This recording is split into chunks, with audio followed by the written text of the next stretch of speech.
नमस्ते दोस्तों, शिवरात्रि पर भूलकर भी ना करें 12 काम, वरना शिव जी हो जाएंगे क्रोधित।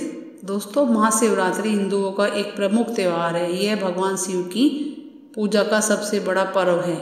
फागुन कृष्ण पक्ष की चतुर्दशी को महाशिवरात्रि पर्व मनाया जाता है। माना जाता है कि सृष्टि के प्रारंभ में इसी दिन मध्यरात्रि को भगवान शंकर का शिवलिंग के रूप में अवतार हुआ था, यानी कि रुद्र के रूप में अवतार हुआ था। भगवान शिव जितनी जल्दी प्रसन्न होते हैं उतनी जल्दी नाराज भी हो जाते हैं। इसलिए शिवरात्रि के दिन और भी पूजा में कुछ बातों का विशेष ध्यान रखना जरूरी है, जिससे कि शिव जी क्रोधित ना हो।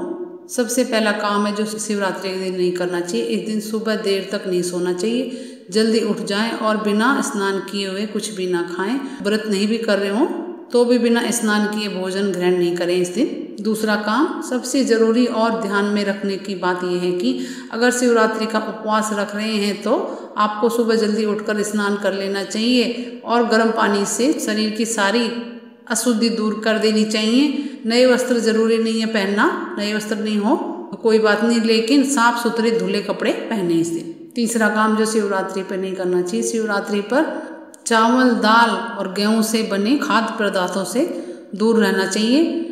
भक्तजनों को फल, दूध, चाय, कॉफी इत्यादि का सेवन कर लेना चाहिए। अन्न नहीं खाते इस दिन और प्याज लहसुन भी घर में नहीं बनाते। अगर व्रत नहीं कर रहे हैं तो आप अन्न खा लें, लेकिन बिना प्याज लहसुन का सात्विक भोजन ग्रहण करें। चौथा काम जो नहीं करना चाहिए, शिवरात्रि के दिन भगवान शिव को यदि प्रसन्न करना चाहते हैं तो इस दिन काले रंग के कपड़े भूलकर भी ना पहने। पांचवा काम जो नहीं करना चाहिए, ऐसी मान्यता है कि भक्तजनों को शिवलिंग पर चढ़ाए जाने वाले प्रसाद को ग्रहण नहीं करना चाहिए, क्योंकि इससे दुर्भाग्य आता है। ऐसा करने से धन हानि और बीमारियां भी हो सकती हैं। छठा काम जो नहीं करना चाहिए, ऐसा कहा जाता है कि शिवरात्रि पर भक्तजनों को सोने के बजाय जागकर जागरण करना चाहिए। रात्रि जागरण के समय भगवान शिव के भजन और आरती गाना चाहिए। व्रती को अगली सुबह स्नान करने के बाद प्रसाद ग्रहण करना चाहिए, या तो भगवान शिव का अभिषेक कर दें, भगवान शिव को जल या पंचामृत चढ़ा के ही, तिलक लगा के ही व्रत तोड़ना चाहिए। सातवां काम जो नहीं करना चाहिए शिवरात्रि पर, ये चीजें नहीं चढ़ाएं शिवलिंग पर। कभी भी तुलसी की पत्ती नहीं चढ़ाएं। साथ ही शिवलिंग पर दूध चढ़ाने से पहले ये भी ध्यान रखें कि पैकेट का दूध ना हो। गाय का दूध होगा तो अति उत्तम होगा, पैकेट का दूध इस्तेमाल नहीं। और शिवलिंग पर ठंडा दूध ही चढ़ाएं, लेकिन फ्रिज का नहीं हो, नॉर्मल हो वो चढ़ाएं। साथ ही अभिषेक ऐसे पात्र से करना चाहिए जो सोना, चांदी या कांसे या पीतल का बना हो। अभिषेक के लिए कभी भी स्टील या प्लास्टिक के बर्तन का प्रयोग ना करें। आठवां काम जो नहीं करना चाहिए, भगवान शिव को भूलकर भी केतकी और चंपा का फूल नहीं चढ़ाना चाहिए। ऐसा कहा जाता है कि इन फूलों को भगवान शिव ने श्रापित किया था। केतकी का फूल सफेद होने के बावजूद भी भोलेनाथ की पूजा में नहीं चढ़ाना चाहिए। नौवां काम जो नहीं करना चाहिए, सामान्यतः शिवरात्रि का व्रत सुबह से ही शुरू हो जाता है और अगली सुबह तक रहता है। व्रती को फल और दूध ग्रहण कर लेना चाहिए, हालांकि सूर्यास्त के बाद आपको कुछ भी नहीं खाना चाहिए। 10वां काम जो नहीं करना चाहिए शिवरात्रि पर, भगवान शिव की पूजा में भूलकर भी टूटे हुए चावल नहीं चढ़ाने चाहिए। अक्षत का मतलब होता है अटूट चावल, यानी कि साबुत चावल। यह पूर्णता का प्रतीक होता है, इसलिए शिव जी को अक्षत चढ़ाते समय यह देख लें कि चावल टूटे ना हो, साबुत चावल चढ़ाएं। 10वां काम, शिवलिंग पर सबसे पहले पंचामृत चढ़ाना चाहिए।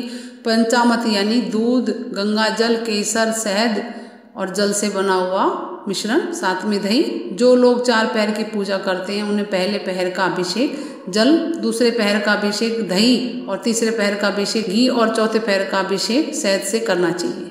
11वां काम, शिवरात्रि पर 3 पत्तों वाला बिल्व पत्र शिव को अर्पित करें और डंठल चढ़ाते समय आपकी तरफ हो। टूटे या फटे खंडित बिल्व पत्र नहीं चढ़ाने चाहिए। 11वां काम, भगवान शिव को दूध, गुलाब जल, चंदन, दही, शहद, घी, चीनी और जल का प्रयोग करते हुए तिलक लगाएं। भोलेनाथ को वैसे तो कई फल अर्पित किए जा सकते हैं, लेकिन शिवरात्रि पर बेर जरूर अर्पित करें, क्योंकि बेर को चिरकाल का प्रतीक माना जाता है। 12वां काम, ऐसी मान्यता है कि शिवलिंग या भगवान शिव की मूर्ति पर केवल सफेद रंग के फूल ही चढ़ाने चाहिए, क्योंकि भोलेनाथ को सफेद रंग के फूल बहुत प्रिय हैं। शिवरात्रि पर भोलेनाथ को प्रसन्न करने के लिए चंदन का टीका लगा सकते हैं, भस्म चढ़ा सकते हैं। शिवलिंग पर कभी भी कुमकुम का तिलक न लगा, हालांकि भक्तजन माता पार्वती को कुमकुम का तिलक लगा सकते हैं। भांग धतूरा, बिल्व पत्र जरूर चढ़ा, क्योंकि हिंदू पुराण में एक ऐसी प्रचलित कथा के अनुसार समुद्र मंथन के द्वारा जब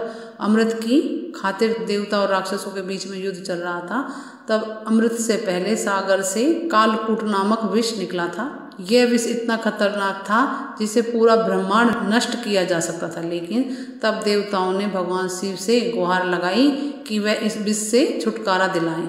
तब भगवान शिव ने कालकूट विष को पी लिया, लेकिन पार्वती जी ने सांप उनके गले में बांध दिया, जिससे वह विष वहीं रुक गया। विष को रोकने के बाद उनका गला नीला हो गया। उसके बाद शिव का नाम नीलकंठ पड़ गया। लेकिन इस विष के कारण भगवान शिव का मस्तिष्क गर्म हो गया, उनके कंठ में जलन होने लगी। उनकी इस परेशानी को देखते हुए देवताओं ने उनको बिल्व पत्र खिलाए, जिससे विष का प्रभाव कम हो गया। तभी से शिव की पूजा में बिल्व पत्र का विशेष महत्व हो गया। बिल्व पत्र के बिना शिव की पूजा अधूरी मानी जाती है। शिव जी को बिल्व पत्र चढ़ाने से जितना फल मिलता, जितना उनका अभिषेक करने से मिलता है, इसलिए शिव पूजा में शिवरात्रि पर बिल्व पत्र जरूर चढ़ाएं। और कुछ पूछना है दोस्तों कमेंट्स करके पूछिए। मेरे चैनल को लाइक करें, सब्सक्राइब करें, शेयर करें। नमस्ते दोस्तों।